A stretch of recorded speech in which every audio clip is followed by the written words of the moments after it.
साहब तशरीफ रखें।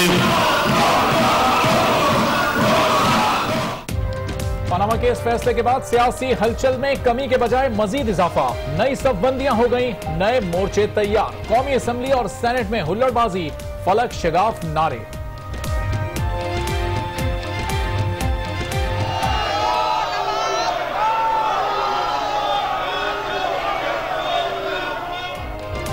चेयरमैन को सेनेट इजलास गैर मुअय्यना मुद्दत तक मुलतवी करना पड़ गया।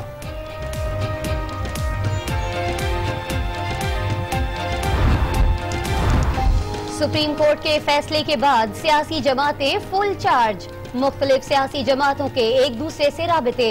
आसिफ अली जरदारी का शेख रशीद को टेलीफोन। अपोजिशन इत्तेहाद के कयाम पर इत्तेफाक। बिलावल भुट्टो रवां हफ्ते लाल हवेली जाएंगे। सिराजुल हक और शेख रशीद में भी मुश्तरका हिकमत अमली बनाने पर इत्तेफाक।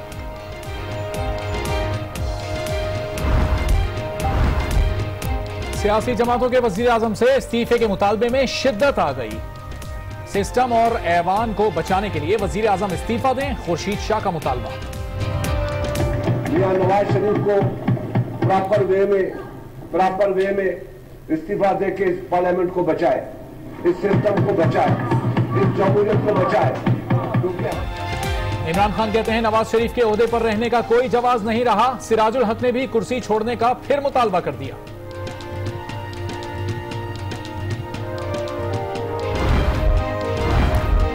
पनामा फैसले से तहरीक इंसाफ की हुकूमत के खिलाफ नई तहरीक मिल गई। अवामी राबिता मुहिम शुरू करने का फैसला। इमरान खान आइंदा जुमे इस्लामाबाद में ताकत का मुजाहिरा करेंगे। नेब को, FIA को, अदारों को तहस नहस किया, बुरा भला कहा और बाद में 19 ग्रेड के ऑफिसर के जिसके पास जुरिडिक्शन भी नहीं है उनकी इन्वेस्टिगेशन करो। ये कौन सी इन्वेस्टिगेशन होगी, खुदा को मानो। पीपल्स पार्टी ने पनामा केस के फैसले में JIT को ड्रामा करार देकर मुस्तरद कर दिया। आबिद शेर अली का बिलावल को अपोजिशन JIT बनाने का मशवरा, नाम भी बता दिए।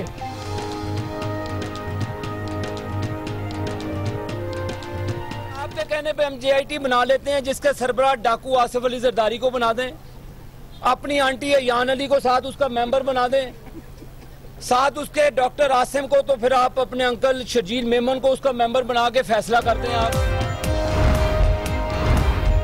कुछ चुनटियों को भी आज पर लगे हुए हैं। जरदारी का ईमानदारी और करप्शन पर लेक्चर कयामत की निशानी है। चौधरी निसार का तंज। आसिफ जरदारी सर्टिफिकेट दें, ये यकीनन क़यामत की निशानी है। ये पाकिस्तान की तारीख का हिस्सा है और ये शायद वाहिद वाकया है कि इस मुल्क के सियासी लीडरान कन्विक्ट हुए। पाकिस्तानी अदालतों से तो हुए होंगे, कई हुए होंगे, करप्शन चार्जेस में हुए हैं, मगर स्विस अदालतों से हुए हैं। एक वजीर आजम को 4-3 के फैसले पर फांसी, जबकि एक वजीर आजम को 3-2 के फैसले पर छोड़ दिया गया। मुल्क में कब तक 2 कानून चलेंगे, बिलावल भुट्टो जरदारी का सवाल।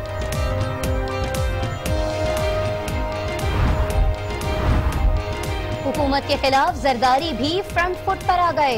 मियां साहब, आप अपने नहीं किसी और घर जाएंगे, मदीने जाएं या लाठी जेल, खाना भिजवा दूंगा, आपके पीछे लगे रहेंगे। अभी तो पहला जलसा है, आगे देखिए होता है क्या। जरदारी ने भी आइंदा का इशारा दे दिया। वजीर आजम के इस्तीफे के लिए सिंध असेंबली में PP और PTI की तहरीक मंजूर। डिप्टी स्पीकर शैला रजा जज्बाती हो गईं, इजहारुल हसन से तलखी। आपको इजाजत दे रही हूँ और क्या कर सकती हूँ? आप सोए हुए थे, मैं क्या करूँ? आप सोए हुए थे, मैं इजाजत दे चुकी हूँ। खामोश हो जाए, खामोश आइएगा मतलब क्या होता है आपको पता है? नहीं, सर आप खामोश हो जाए, मैं भी सबको खामोश करा रही हूँ, फिर इसके बाद आप तो बोलिएगा। आप मेरी बात सुनो। ठीक सर, मैं बोलना चाह रही हूँ, सुन ले। बात सुने आप सर। ये एक प्लीज ठहर जाएं। आप खामोश होंगे तो आपको अपनी गलती पता चल जाएगी, वरना आप रहेंगे। निसार खोड़ो ने मामला संभालने की कोशिश की तो उन्हें भी बोलने नहीं दिया।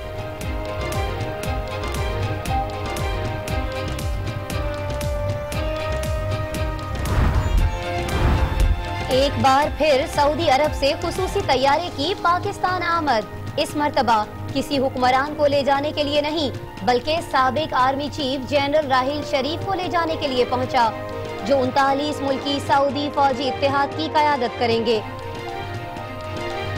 इत्तेहाद के कद्दोखाल और अगराज व मकासद तय करने के लिए मुशावरत इजलास मई में होगा। हुकूमत को राहिल शरीफ के सऊदी फौजी इत्तेहाद के सरबराह बनने पर कोई एतराज नहीं। वजीर दिफा का ऐलान, साबिक आर्मी चीफ को एनओसी जारी कर दिया। राहिल शरीफ अहलिया, बच्चे, वालदा और ईडीसी के साथ खुसूसी तैयारे में बैठकर सऊदी अरब चले गए।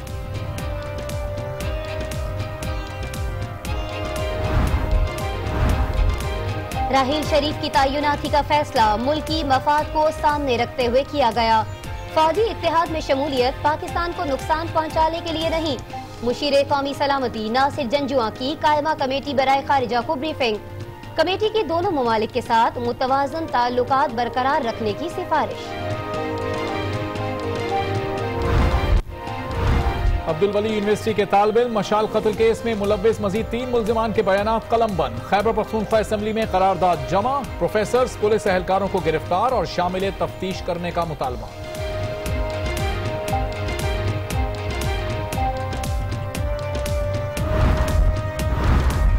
आसिफ अली जरदारी के करीबी साथियों की गुमशुदगी ताहाल मुअम्मा बनी है। गुलाम कादिर मरी और दीगर साथियों को रेंजर्स के किसी विंग ने हिरासत में नहीं लिया। गुलाम कादिर मरी पीपी की खास शख्सियत के दोस्त हैं। इसके बावजूद पुलिस सुस्ती दिखा रही है। रेंजर्स ने सिंध हाई कोर्ट में जवाब जमा करा दिया।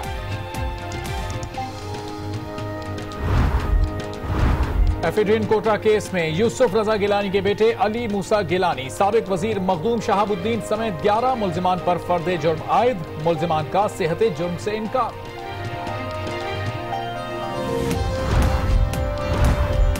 बलोचिस्तान में 434 फरारी हथियार डालकर कौमी धारे में शामिल हो गए। वजीर आला कहते हैं कि मफाद परस्त रॉ के साथ मिलकर बलोचों को भारतीय तसल्लुत में देना चाहते थे।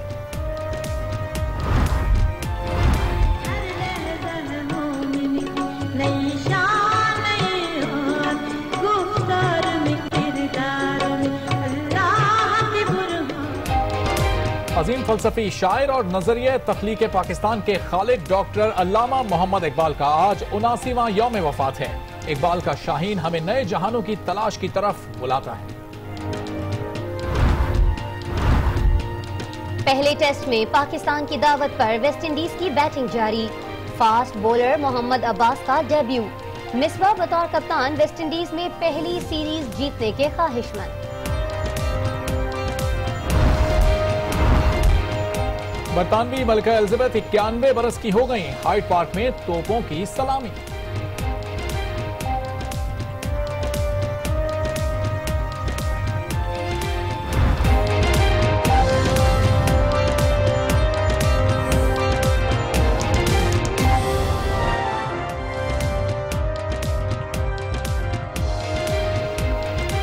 अस्सलाम वालेकुम नाजरीन, आज 9 बजे में खुशामदीद। मैं हूं आसमा इकबाल और मैं हूं अरबाब जहांगीर। हमारे आज के बुलेटिन के अहम मौज़ूआत हैं ये।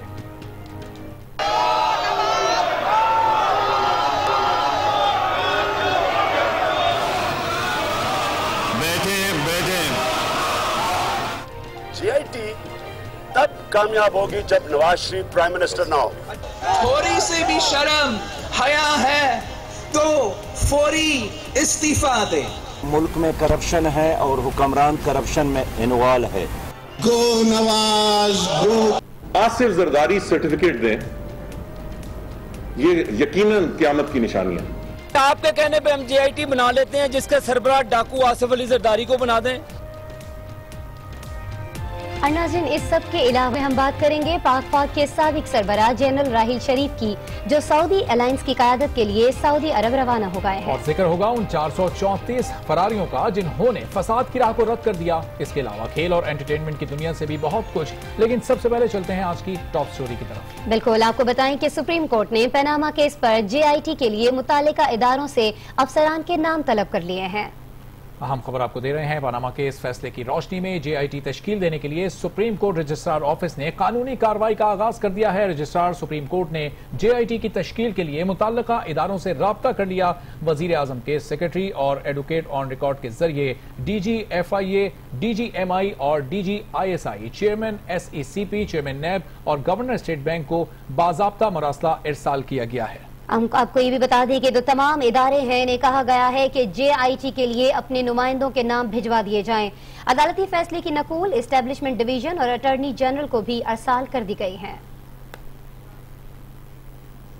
पनामा फैसले पर कानून अपना काम कर रहा है, लेकिन ऑपोजिशन को कुछ ज्यादा ही जल्दी है और वो हुकूमत के खिलाफ एकदम सरगर्म हो गई है। कौमी असम्बली, सेनेट और सिंध असम्बली में खूब हंगामा आराई की गई। बिल की कॉपियां फाड़ दी गई, स्पीकर का घेराव किया गया और गो नवाज गो के नारे भी लगाए गए। Leader of the opposition, order house ने नहीं करेंगे तो मैं हाउस प्रोरोग कर दूंगा। पाकिस्तान के दोनों बड़े ऐवानों और सिंध असेंबली ने मैदान जंग का मंजर पेश किया। सेनेट में अरकान ने कभी डेस्क बजाई तो कभी खड़े होकर नारेबाजी की। तशरीफ रखें कि ये तस्लीम करें कि वजीर आजम नायल हो चुके हैं। अगर वो ऐसे तस्लीम नहीं करते तो हमारा मुश्तरका मुतालबा है ऑपोजिशन की जानिब से कि वो इस्तीफा दें और फौरन इस्तीफा दें। कौमी असेंबली भी कोई ऐवान नहीं बल्कि मछली बाजार बनी रही। बात बड़ी क्लियर हो चुकी है। JIT VIT just drama. कोई सबार्डिनेट अपने मालिक की इन्वेस्टिगेशन नहीं कर सकता। वाज़ेह हो चुका है। आप मियां नवाज शरीफ को प्रॉपर वे में इस्तीफा देके इस पार्लियामेंट को बचाए, इस सिस्टम को बचाए, इस जमहूरियत को बचाए।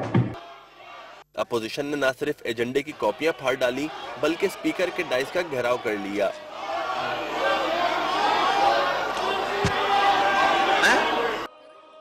सिंध असेंबली में भी अपोजिशन ने हंगामा किया, जिस पर डिप्टी स्पीकर जज्बाती हो गईं और हुकूमती अरकान को भी बोलने ना दिया। और क्या कर सकती हूँ? आप सोए हुए थे, मैं क्या करूँ? आप सोए हुए थे, मैं इजाजत दे चुकी हूँ। He is not ready to speak on it. खामोश हो जाए, खामोश आइएगा मतलब क्या होता है आपको पता है? नहीं, सर आप खामोश हो जाए, मैं भी सबको खामोश करा रही हूँ, फिर इसके बाद आप बोलिएगा। आप मेरी बात सुनो। ठीक, सर मैं बोलना चाह रही हूँ, सुन ले। बात सुने आप। सर ये एक प्लीज ठहर जाएं आप खामोश होंगे तो आपको अपनी गलती पता चल जाएगी, वरना आप खड़े रहेंगे। खैबर पख्तूनख्वा असेंबली सेक्रेटेरिएट में वजीर आजम के खिलाफ करारदाद जमा करवा दी गई है। KP के असेंबली में क्या होगा इसके लिए थोड़ा सा इंतजार करना पड़ेगा। असेंबलियों में क्या हुआ ये तो आपने जाना, लेकिन सिर्फ असेंबलियों के अंदर ही नहीं, अपोजिशन ने सड़कों पर भी आने का फैसला कर लिया है और इमरान खान ने तो एहतजाज की तारीख भी दे दी है। जबकि आसिफ अली जरदारी और सिराजुल हक ने शेख रशीद से इत्तेहाद के लिए राब्ते कर लिए हैं।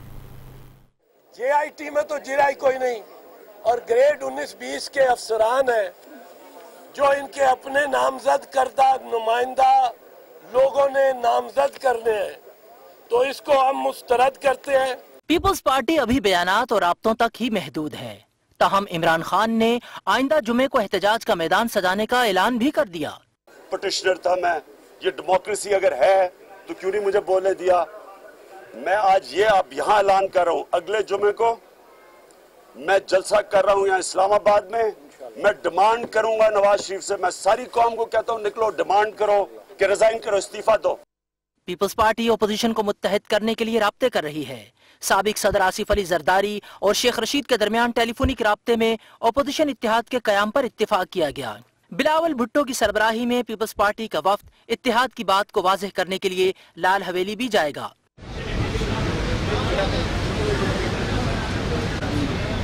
सिराजुल हक पार्टी रहनुमाओं के हमरा लाल हवेली पहुंच गए। शेख रशीद से मुलाकात के बाद मुश्तरका प्रेस कॉन्फ्रेंस में वक्त की जरूरत को वाज़ेह किया। इस मुल्क में अब तक की जो सियासत है ये जालिम उडेरे, जालिम जागीरदार, जालिम नवाब और जालिम सरमायादार की सियासत है। और सियासत एक तिजारत बन गई है। हर जोड़ तोड़ में पेश शेख रशीद ने एक बार फिर मुश्तरका जिद्दोजहद की जरूरत को उजागर किया। अवामी मुस्लिम लीग जिस तरह इमरान खान और तहरीक इंसाफ के साथ कंधे से कंधा मिला के चल रही है, इसी तरह जमात इस्लामी और जनाब सेनेटर सिराजुल हक साहब के साथ भी कंधे से कंधा मिला के चलें। अगरचे पानामा केस की तहकीकात अब JIT करेगी, ताहम ओपोजिशन का जोर इस बात पर है कि किसी तरह वजीर आजम को दबाव में लाकर उन्हें इक्तदार से अलग कर दिया जाए। साबिक सदर आसिफ अली जरदारी ने जहां हुकूमत के खिलाफ अपोजिशन से राब्ते किए, वहीं वजीर आजम नवाज शरीफ को बराह रास्त भी ललकारा। जंग में जलसे से खिताब करते हुए आसिफ जरदारी ने कहा कि मियां साहब आप घर नहीं कहीं और जाएंगे, जबकि बिलावल भुट्टो जरदारी ने पीपल्स पार्टी और नून लीग की हुकूमतों के लिए अलग कवानीन पर सवालात उठाए। आप पाए खाने के और कुछ नहीं कर सकते सवाए रोटियां तोड़ने के, वो भी सरकारी रोटियां। आप कुछ नहीं कर सकते। आप जाएं और जाके दोबारा या तो फिर मदीने चले जाएं या फिर आए, आपको हम लांडी जेल में दोबारा खाना भेजने के लिए मैं तैयार हूं। एक वजीर आजम को आप 4-3 के फैसले पर फांसी पर चढ़ा देते हो और दूसरे वजीर आजम को 3-2 के फैसले पर बरी कर देते हो।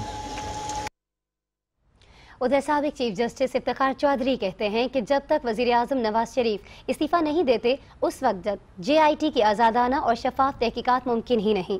वो आज न्यूज़ के प्रोग्राम रूबरू में मेज़बान शौकत पराचा से गुफ्तगू कर रहे थे। ये मुल्क का प्राइम मिनिस्टर है, ये जब तक स्टेप डाउन नहीं होंगे, स्टेप डाउन होने के कॉन्स्टिट्यूशन में तरीकेकार लिखा हुआ है, उस वक्त तक कोई किसी किस्म की इंडिपेंडेंट JIT नहीं हो सकेगी। लेकिन सिर्फ एक अच्छी बात है थोड़ी सी कि इसमें सुप्रीम कोर्ट का मॉनिटर लगा हुआ है। मॉनिटर यह है कि सुप्रीम कोर्ट उसको सुपरवाइज कर लेगी, लेकिन सुप्रीम कोर्ट में रिपोर्ट आने से पेशतर उस रिपोर्ट को बहुत अच्छे तरीके से मैनिपुलेट भी किया जा सकता है। अपोजिशन की हंगामा आराई और फुर्तियां अपनी जगह, लेकिन नून लीग ने सुप्रीम कोर्ट के फैसले को कबूल करने का ऐलान किया है। वजीर आजम की जेर सदारत मशावरती इजलास में हुकूमत ने फैसला कबूल करने का ऐलान किया। इजलास में फैसला किया गया है कि अपोजिशन के बरक्स हुकूमत JIT से ताउन करेगी। इजलास में अपोजिशन के एहतजाज की धमकियों का जायजा लिया गया। शुरा का कहना था कि धमकियों से डरने वाले नहीं हैं। वजीर आजम की जेर सदारत मशावरती इजलास, सुप्रीम कोर्ट के फैसले को कबूल करने का फैसला सामने आ गया है। और नाज़रीन, दीगी लीगत क़यादत का अगर हम बात करें तो सेनेट और कौमी असम्बली में अपोजिशन के सख्त रद्द-ए-अमल का जवाब लीगी रहनुमाओं ने ऐवान के बाहर दिया। वज़ीर दाखिला चौधरी निसार अली खान का कहना है कि पनामा केस के फैसले को सियासत की भेंट नहीं चढ़ाना चाहिए, जबकि आबिद शेर अली कहते हैं कि 2018 में भी नवाज शरीफ ही मुल्क के वज़ीर आज़म होंगे। पनामा केस के फैसले के बाद मुस्लिम लीग नून के रहनुमा आज भी अदालती फैसले की तशरीह और वज़ीर आज़म का दिफा करते नजर आए। टैक्सिला में मीडिया नुमाइंदों से गुफ्तगू में वजीर दाखिला चौधरी निसार अली खान ने फैसले की तशरीह के साथ साथ मुखालफीन पर भी तनकीद के तीर बरसाए। आसिफ जरदारी सर्टिफिकेट दें, ये यकीनन क़यामत की निशानी है। ये पाकिस्तान की तारीख का हिस्सा है और ये शायद वाहिद वाकया है कि इस मुल्क के सियासी लीडरान कन्विक्ट हुए, पाकिस्तानी अदालतों से तो हुए होंगे, कई हुए होंगे, करप्शन चार्जेस में हुए हैं, मगर स्विस अदालतों से हुए हैं। वजीर इत्तलात मरियम औरंगजेब ने ज़िमनी इंतखाब का हवाला देकर अपोजिशन को खामोश कराने की कोशिश की। जो जवाब अवाम ने दिया वो गिलगित बल्तिस्तान का इलेक्शन, कश्मीर का इलेक्शन, बाय इलेक्शंस, पाकिस्तान के अंदर लोकल गवर्नमेंट बॉडी इलेक्शंस और 4 दिन पहले चकवाल के इलेक्शन में अवाम ने जवाब दे दिया है। अगर सुनने वाले ये नहीं सुनना चाहते तो ये उनकी गलती है और उनके मेरे ख्याल में कान बंद हैं। वजीर मुमलिकत आबिद शेर अली ने अपोजिशन को डाकुओं की जमात करार दिया।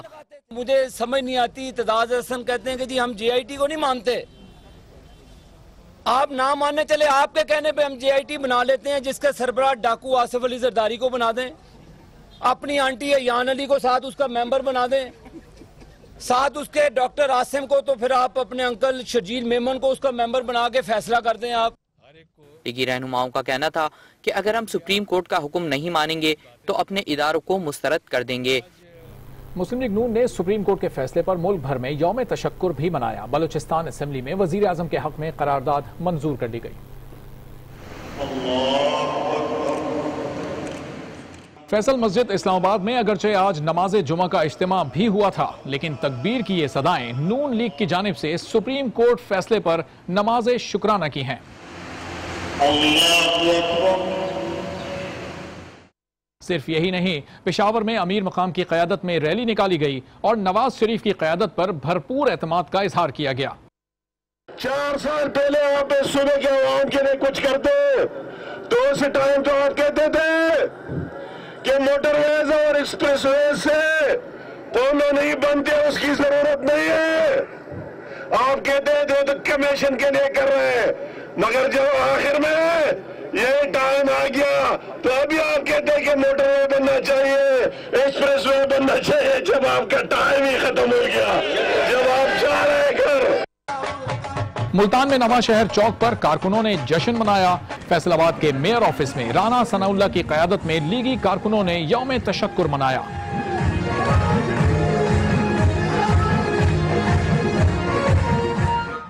बलूचिस्तान असेंबली में वजीर आजम के हक में करारदाद इत्तेफाक राय से मंजूर कर ली गई। करारदाद में सुप्रीम कोर्ट के फैसले की तरह JIT के फैसले को भी मिनोअन कबूल करने का इरादा किया गया। वजीर आला बलूचिस्तान की हिदायत पर बलूचिस्तान में भी यौम तशक्कुर मनाया गया और मिठाइयां तकसीम की गईं। रिवायती रक्स भी पेश किया गया। हैदराबाद प्रेस क्लब के सामने भी मुस्लिम लीग नून के कारकुनान ने नमाज शुक्राना अदा की और अपने कायद के हक में नारेबाजी की। न्यूज शो में अभी हम एक ब्रेक लेंगे और इस ब्रेक के बाद आपको दिखाएंगे इस्लामाबाद में एक और सऊदी तैयारे की आमद, मंजिल जद्दा के बजाय रियाद। मशाल के कत्ल केस की अदालती कार्रवाई कहां तक पहुंची?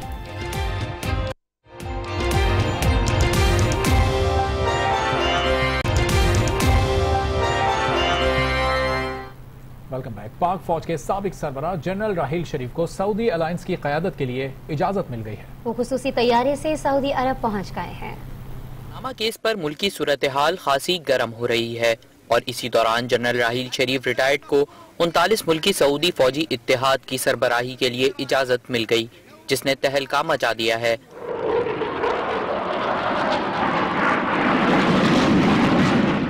हालांकि ये मामला काफी अरसे से ज़ेरे वजीर आजम की मंजूरी के बाद राहील शरीफ अपने अहले खाना के साथ खुसूसी तैयारे में सऊदी अरब पहुंच चुके हैं। इस इत्तेहाद के खदोखाल और अगराज व मकासिद क्या होंगे, ये तय करने के लिए इजलास मई में होगा। आसिफ अली जरदारी के करीबी साथी गुलाम कादिर मरी और दीगर की गुमशुदगी ताहाल मुअम्मा बनी हुई है। सिंध रेंजर्स का कहना है कि रेंजर्स के किसी विंग ने उन्हें हिरासत में नहीं लिया। गुलाम कादिर मरी और इनके साथियों का कुछ पता न चला। सिंध रेंजर्स ने हाई कोर्ट में जवाब जमा करा दिया है, जिसमें अदालत को बताया है कि गुलाम कादिर मरी और इनके साथियों को रेंजर्स के किसी विंग ने हिरासत में नहीं लिया। रेंजर्स ने कहा कि गुलाम कादिर मरी तो पीपल्स पार्टी की खास शख्सियत के दोस्त है, ताहम इसके बावजूद पुलिस सुस्ती दिखा रही है। पुलिस, हुकूमत सिंध और दीगर फरीकैन ने जवाब जमा नहीं कराया, जिस पर अदालत ने बरहमी का इजहार किया।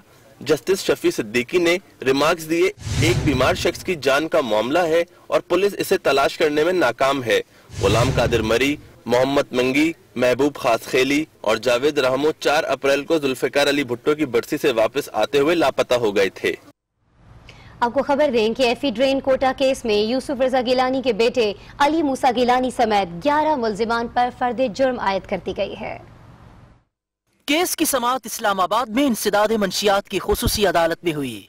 अदालत ने अली मूसा गिलानी, साबिक वजीर मखदूम शहाबुद्दीन, वजारत सेहत के अफसरान अब्दुल सत्तार, डॉक्टर अब्दुल खालिक समेत 11 मुल्जिमान पर फर्द जुर्म आयद कर दी। तमाम मुल्जिमान ने सेहत जुर्म से इनकार कर दिया है। 12 मई को आइंदा समाअत पर मुल्जिमान की जानिब से दायर दरख्वास्तों पर बहस होगी। तमाम मुल्जिमान पर इल्जाम है कि उन्होंने अद्वियात की तैयारी के लिए इस्तेमाल होने वाली 9500 किलोग्राम एफिड्रीन को मार्केट में फरोख्त कर दिया था, जिसकी वजह से दवाओं की किल्लत पैदा हो गई थी। और अब कुछ बात करते हैं मशाल कत्ल केस की, जिसमें मुलव्विस मजीद 3 मुल्जिमान के बयानात कलम बंद कर लिए गए। पीपल्स पार्टी ने अफसोसनाक वाक़ये पर करारदाद खैबर पख्तूनख्वा असेंबली में जमा करा दी।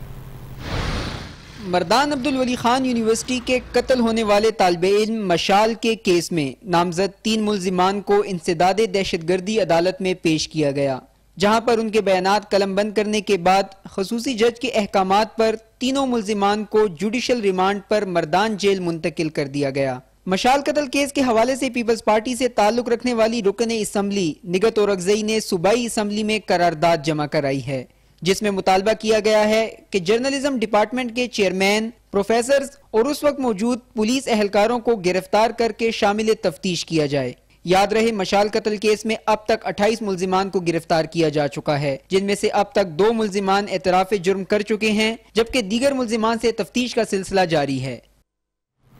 अरब नजर डालेंगे वफाकी और सूबाई दारुल हुकूमतों से अहम लेकिन मुख्तसर खबरों पर। सुप्रीम कोर्ट ने नए हज टूर ऑपरेटर्स को हज कोटे में मुनासिब अलॉटमेंट का हुक्म देते हुए वजारत मजहबी उमूर के खिलाफ तौहीन अदालत की दरखास्त निपटा दी। जस्टिस एजाज अफजल कहते हैं, नए हज टूर ऑपरेटर्स को कोटा अलॉट न करना मुसाबकती माहौल और कारोबारी आज़ादी के खिलाफ है।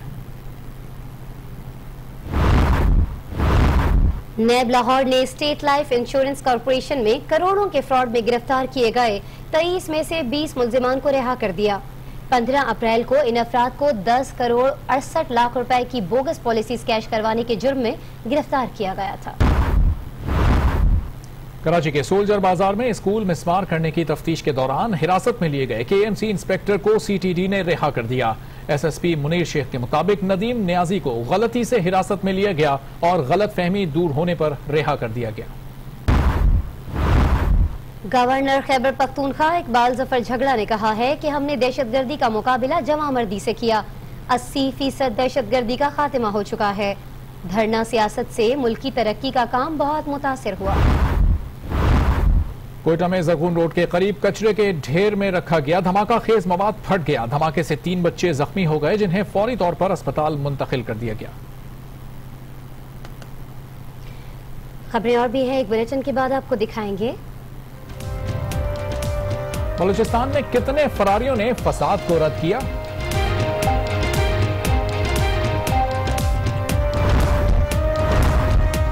और फ्रांस में पुलिस पर हमला करने वाला कौन था?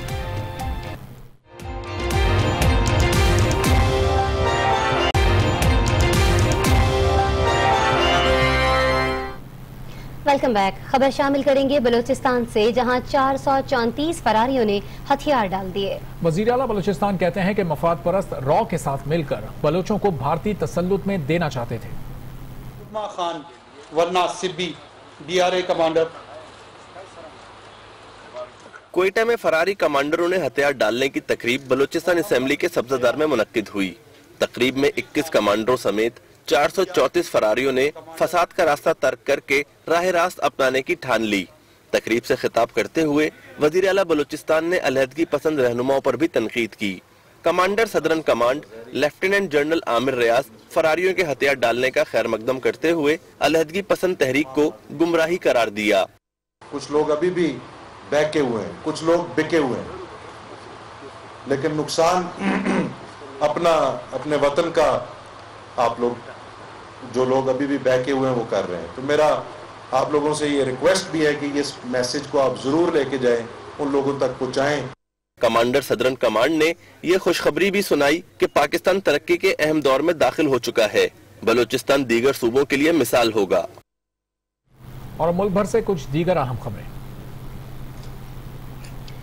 गुजरात में ससुरालियों ने ईंटें मार मार कर बहू को हलाक कर दिया। मुल्जिमान ने दीवार गिराकर कत्ल को हादसे का रंग देने की नाकाम कोशिश भी की। पुलिस ने शौहर, देवर और नंद के खिलाफ मुकदमा दर्ज कर लिया है।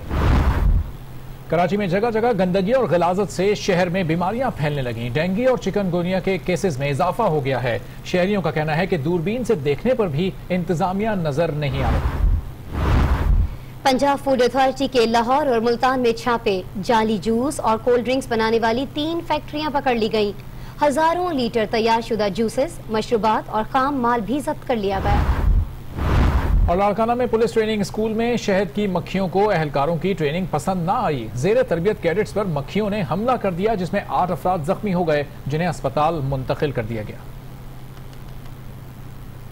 और अब चलते हैं फ्रांस के शहर पेरिस में, जहां पुलिस पर हमला करने वाले मुलजिम की शनाख्त कर ली गई है। 39 साला करीम जोफी पेरिस के मज़ाफ़ाती इलाके में रिहाइश पजीर और पुलिस की वॉच लिस्ट पर था।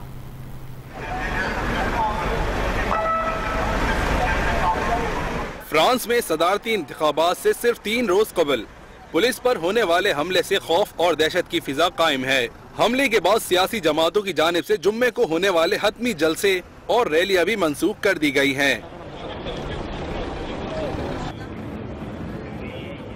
मकामी मीडिया के मुताबिक हमलावर की शनाख्त करीम चरफी के नाम से कर ली गई है, जो पेरिस के मुज़ाफ़ाती इलाके का रिहायशी और काफी अरसे से पुलिस की वॉच लिस्ट पर था।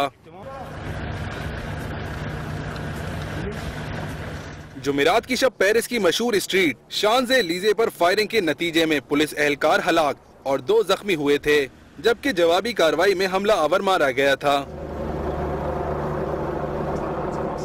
हमले की जिम्मेदारी दहशतगर्द तंजीम दाइश ने कबूल की थी और उनकी जानिब से जारी पैगाम में हमलावर का नाम अबू यूसुफ बताया गया है। और अब एक नजर दुनिया भर से कुछ अहम खबरों पर। अफगानिस्तान के इलाके मजार शरीफ में तालिबान ने फौजी हेडक्वार्टर पर हमला कर दिया, जिसके नतीजे में 8 फौजी हलाक जबकि मुतादिद जख्मी हुए। मकामी मीडिया के मुताबिक हमला आवरों ने फौजियों के यूनिफॉर्म पहन रखे थे और इसी बाइस वो हेडक्वार्टर्स में दाखिल होने में कामयाब हुए। जर्मनी के मकामी फुटबॉल क्लब डॉर्टमुंड की टीम पर हमला दहशतगर्दी नहीं बल्कि पैसों के लिए किया गया था। जर्मन प्रोसिक्यूटर के मुताबिक मुलजिम हमला करके क्लब के शेयर से मुनाफा कमाना चाहता था, जिसके खिलाफ इक़दाम कत्ल और धमाका करने की दफात के तहत मुकदमा चलाया जाएगा। बरतानवी मलिका एलिजाबेथ की 51वीं सालगिरह आज मनाई जा रही है। सालगिरह की तकरीबात का बाकायदा आगाज बकिंगम पैलेस से हुआ, जहां आयरिश गार्ड ने गाना गाकर मलिका को मुबारकबाद पेश की, जबकि लंदन के हाइड पार्क में भी मलिका को तोपों की सलामी पेश की गई। बुलेटिन में अभी लेंगे एक ब्रेक, जिसके बाद आपको दिखाएंगे